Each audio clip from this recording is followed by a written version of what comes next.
So you've heard the term divergences in the external videos multiple times. I'm going to assume that you know what they are right now, but just to repeat, price shows you one thing, price makes a higher high, and the opposite happens in an indicator.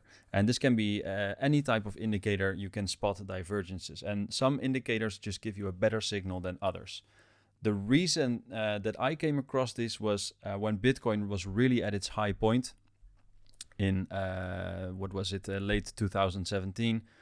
I really, after in the bear market that followed, I really wanted to know, okay, what were the signs that you can see that Bitcoin is starting to cool down, or that it might reverse, or that a top would be in place. So I really did a full study on how to recognize tops and how to recognize bottoms, etc. And one of the things that stuck with me, I try to trade this on both higher and lower time frames, was divergences.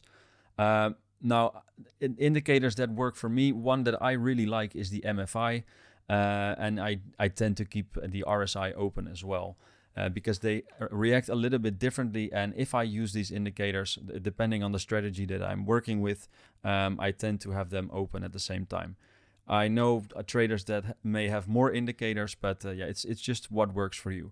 What is interesting about divergences, let's just run through a couple. I'll give my own example of how they benefited me. The analysis on the top, one of the signals, along with increasing volatility at this point, was that price here made a higher high, and the opposite happened in both the RSI, but even a stronger divergence on the MFI. Okay, that's very nice. You've seen a lot of them already. But actually what I did is this is on a daily time frame, by the way, so a very strong signal on a high time frame. And ultimately what I did is I started to play around with them, and then waited for one time where I thought, okay, I'm really going to put my knowledge to use. And what happened was here when Bitcoin broke all the way from 60 something, just above 6K, all the way down here to 3,100 and something. What I was looking for, I was just waiting to see the same thing happening, a strong sell-off, and then increased volatility, which was kind of around this node, including the volume here. And then I waited for price to cool, or at least the strength to come down. And here again, you have it. So on a high time frame, you see that price makes a lower low, but the opposite happens in both indicators here. Whoops, I don't know what I was doing there. On both indicators here. I don't think I need to draw this out, but you get the idea.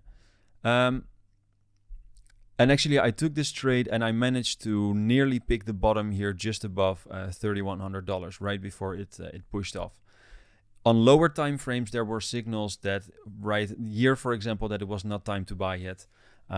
And I'm not sure if that was based on divergences, but I just know that after my study of this top, I was able to use it to my advantage to find this bottom here, or at least not get in here at this point at 4,900, but wait for it to be a lot lower. And there were other signals, of course, but I just remember that this was the moment in time for me as a trader where I really started to see, okay, divergences, they tell you something.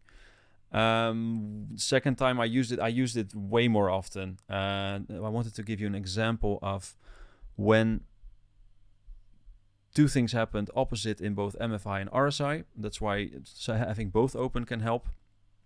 And that is here.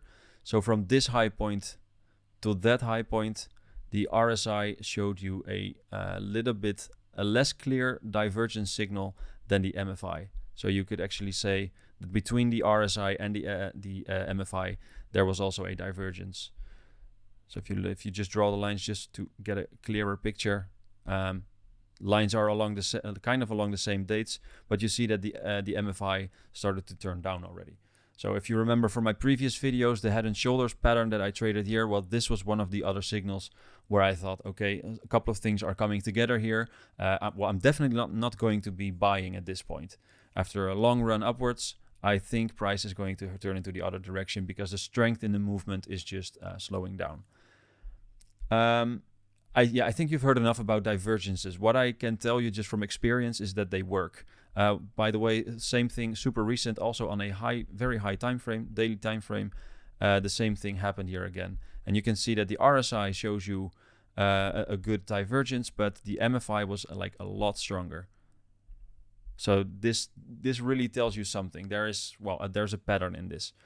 One thing I also like, by the way, about the MFI is that it's generally less generous with its signals in the overbought and oversold areas. So where the RSI may spend a lot of time in overbought area, the MFI is a little bit more conservative, meaning that the signal that you get, and when it gets to these areas, it can be quite a reliable signal to get in.